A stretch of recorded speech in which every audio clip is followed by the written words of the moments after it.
All of these technologies then have to be understood. The heavenly technology has to be sought. That if we want that laser to come down and they're talking, oh their lasers are so powerful, where they stole that technology? They take an imitated light. If you understood lasers, again it's like a version of a satellite. It's two mirrors. The laser comes, release one light, hits the mirror, bounce the mirror, bounce the mirror. Within a fraction of a second it bounces about 10,000 times and shoots it out. Why? Because you're making the speed is increasing its intensity and power. Then that light shoots out to hit, to burn, to do whatever they want to do with it. Who has the more important and more powerful laser is the servant of Allah, in which when they enter into their muraqabah, the light in which is coming from their shaykh into their heart, it's based on Divinely love. They say, fill my heart with your love, and as a result they're making salawat upon Prophet or they're doing their breathing practices, they're sending back their gratitude and their love. And we said then this is the power of fusion. You don't split and make power from destroying things, but when you take a love and you reciprocate the love. Imagine you take the love all your life and you get nothing back. There's not going to be anything for you. You say, there's nothing here. I give love to these people and they're left. That's not a relationship. What was the relationship of Prophet with the companions? As much as he loved them, they loved him much more. They gave their entire lives in that way. Why? Because they were very powerful. When you take love, you bring it into your heart through your actions and your deeds. Not, oh I love you, that means nothing to anyone. But through their actions and their deeds they show it, a light goes back. That light is then taken to them and they pray. As they pray, that light is bouncing back, bouncing back, bouncing back, until they have a power like a laser within their heart. That as soon as they make their connection, the shaykh's power is coming into their heart, their shaykh to their shaykh's power is coming all the way to the presence of Sayyidina Muhammad. And that's why the durood al-sharif, that's why the love of Prophet. And that's why they say, make the love real. If you say you love Sayyidina Muhammad then celebrate the love in everything you do.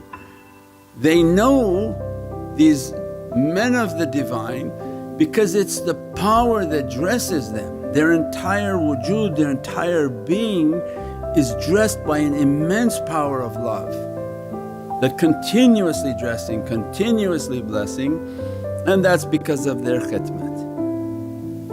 You want to stay under that? Like if I tell you from the sun I can harness the power. People say, how you can take from the power of Prophet? Well, because the analogy of Prophet is the sun. On this earth, what's eternal for us? The sun. That's why many people were heliocentric and worshipped the sun, because they didn't understand how this power has no battery, has no fire, we don't have to light it. But once you have a higher level of understanding, Allah say, no, don't worship it, understand it, it's eternal. If you understood what's eternal, you say, is it Allah? You can't say because Allah has no likeness. So this is an ocean of creation, the sun is created, you don't compare your creator with created. So the best of creation is Sayyidina Muhammad. So the light of Prophet more powerful than the sun and the moon. We have it in the durood, your love is more powerful, your beauty is more powerful, your likeness more powerful than the sun and the moon. Prophet light like the sun. Now any kid can harness that light. They get a mirror, they go under the sun and they go like this and they can melt a rock. You have nothing, you just took that light, directed on a rock and it began to melt the rock. A power so intense that melts rock. Allah saying, okay, which is more powerful? The fake or the real? If the fake has that much power, imagine what the real has. that which Allah made and blew from His spirit into the reality of Prophet. But people don't see it. But the heart of the believer, when it's clean and purified, it does its zikr, has its good manner, its good akhlaq, not its knowledge. We don't care about people who memorize lots of things and fight people in a park. That's not good manners. Their heart is clean, they're soft, they're loving, they're caring. As a result, their hearts are like mirrors. If through their love they direct themselves to Prophet, you have to be very careful. Because now that mirror can burn a rock. That mirror if it directed at anything will burn it. Sayyidina Saleh, who was not even from Bani Israel, was from the Arab Prophets,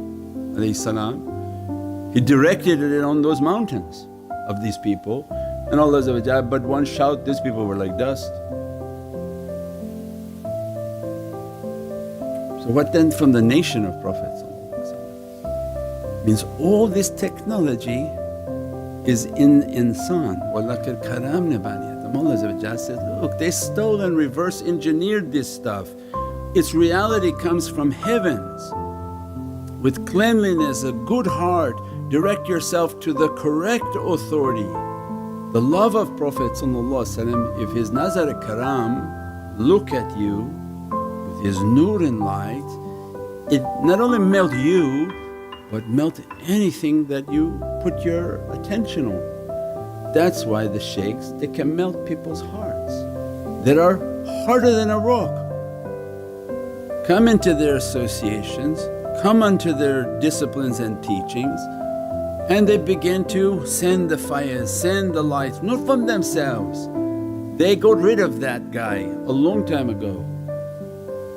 And through the teachings of their shaykh, they try their best just to be a mirror. Not come out, I'm a false son, because now what are we going to do? You're a son or that's a son? So no, I'm a son. That's when people try to draw themselves to something false. So no, I'm not the son, but I am a mirror of that sun.